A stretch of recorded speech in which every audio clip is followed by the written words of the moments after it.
Yan, tingnan natin dito sa kabilang gilid kung anong nangyari. Sarang meron na dito sa kabila. Ayan, grabe. Ang dami. May nalaglag na oh. Ayan oh. Napakarami. So sarhanan muna natin to. Kasi baka malusaw. Sayang naman. Ayan.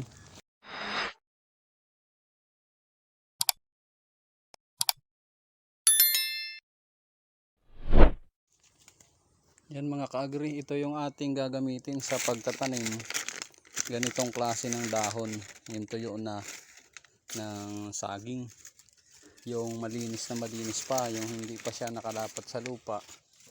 So bali yan yung ating gagamitin. So nanguha tayo niyan. Ayan mga sagingan oh. Medyo konti na lang sila dahil napanguha na natin nung isang araw. Tapos pinutol-putol natin dito. Ayan oh. Ilagay natin dito sa may yero. Ayan, pinutol lang natin ang ganito kalalaki oh. Ganito ang haba. Bali ayan. 2 dangka lang ang haba ng ating ginawa. Tapos tinalian natin sa gitna.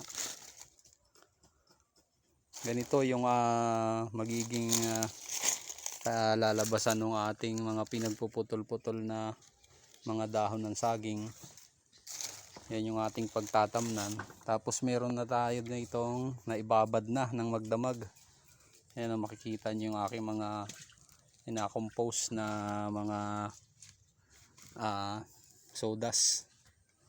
Meron ding dahon ng saging. Ayan. Tapos meron pa rin tayo dito na compose. So bali ito yung ating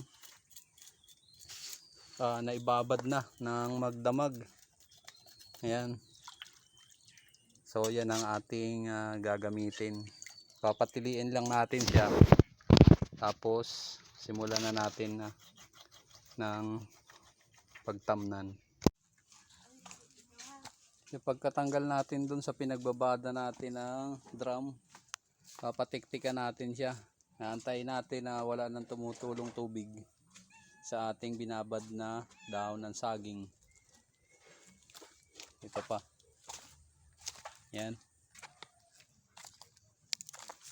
Antayin lang natin na mawala yung kanyang pagkat basa na todo. Tapos dito natin siya itatanim. Yan mga ka-agri, ito po yung ating gagamitin na binhi. Bali 3 packs lang yan gagamitin natin. O, ito yung ating binhi. O, yan. Kita nyo yung mga amag. Itong mga puti na to. Yan. Ayan, kitang kita yung mga amag. So pwede na natin tong simulan magtanim. So bago natin simulan to ay tatanggalin na natin sa plastic yung ating binhi. So ayan, simulan na nating ipatas tong ating dahon ng saging. Ayan. So ipatas natin.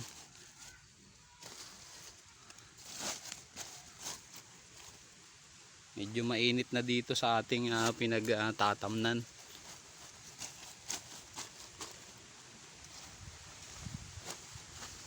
Ayan, kailangan lang natin tong patas ng maayos.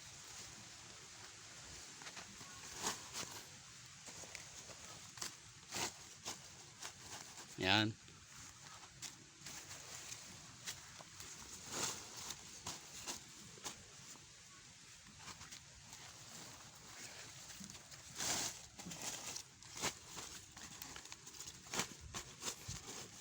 Tapos dikdikin natin.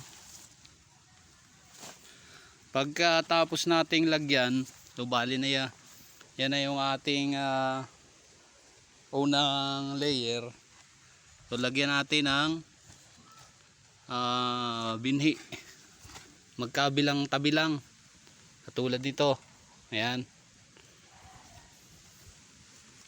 Sa magkabilang gilid lang Kasi pag dito natin nilagay sa gitna, papatungan pa yan sa ibabaw ng dahon ulit. Hindi kakalat yung kanyang amag dyan. Dito lang sa gilid dyan lalabas yung amag.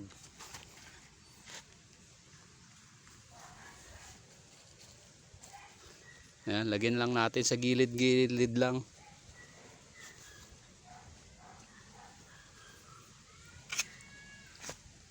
Balit lang na bed yung ating ginawa.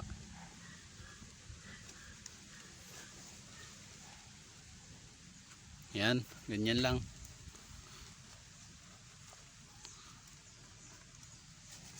So kapag lalagyan na natin, patungan ulit natin ng dahon ng saging. Kung ano yung ating ginawa dito sa first step, ganoon din sa padalawang patong, patatlong patong. So nasa inyo na lang kung gaano karami yung binhi na inyong ilalagay at kung gaano kataas yung aabutin ng inyong binhi. Base sa dami ng binhi at base sa dami ng inyong ginawa na dahon ng saging. Okay, tapusin natin to. Ayan mga ka-agri, ito na po yung ating finish, yung ating natapos. So bali maliit lang yung ating nagawa. So ilang patong lang to, nasa 4 na patong lang yung ating nagawa. So kailangan naman natin tong lagyan ng plastic. Yung gagamitin nating plastic ay yung transparent para makita natin, hindi na natin bubuksan, para makita natin yung nasa loob. Pagka transparent na plastic yung ating gagamitin. Ayan mga ka-agri, natakloban na natin ang plastic. Ito yung sinasabi kong plastic na dapat nating ilagay. Ayan, transparent. Para pag ito'y pawis na pawis, pitikin lang natin. Ayan, kitang kita na yung kung may gumagapang na amag na sa loob. Tapos takloban natin ng sako para medyo madilim-dilim siya sa loob.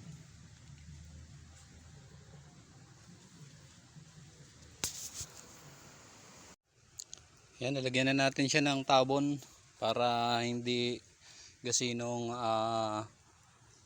matamaan ng init ng araw. So dito pag tanghali tulad kanina ay masyadong mainit yung sikat ng araw. So bali maghihintay na lang tayo ng 12 to 15 days. Tingnan natin yung magiging resulta ng ating ginawa na bed. Ayan mga ka-agri, check natin to. Ito po ay pang 17 araw na, 17 days.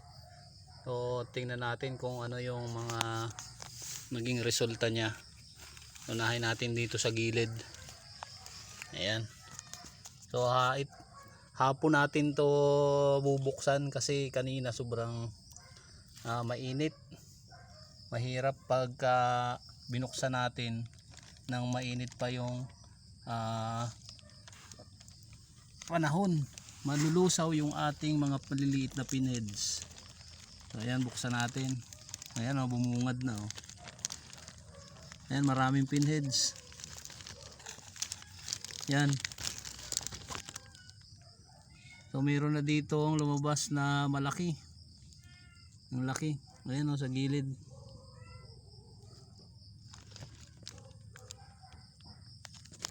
Ayan, tingnan din natin dito. Ayan dami niya Ayan sa gilid. Tapos dito sa taas. Yan. Mga naglabasa na yung kanyang pinheads. Yan, bottom heads na pala siya. Ayan.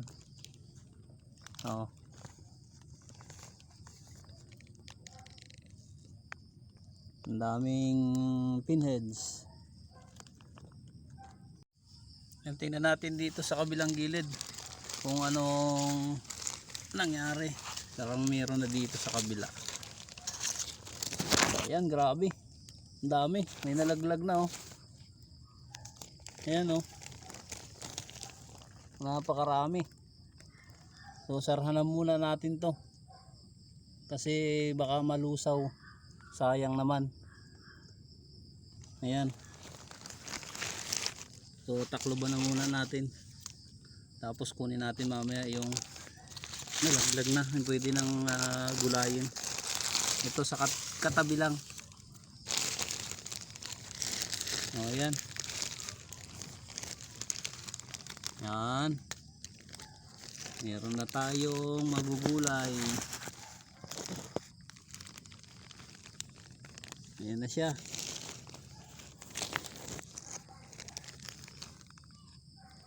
So may ma-harvest na tayo.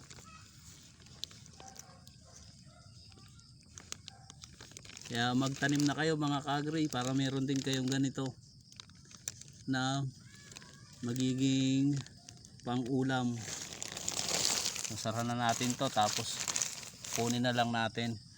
So meron pa tayong parto nito, yung para pag nag-harvest tayo ng mga sunod na maliliit na bottom heads. Okay, thank you po sa panonood.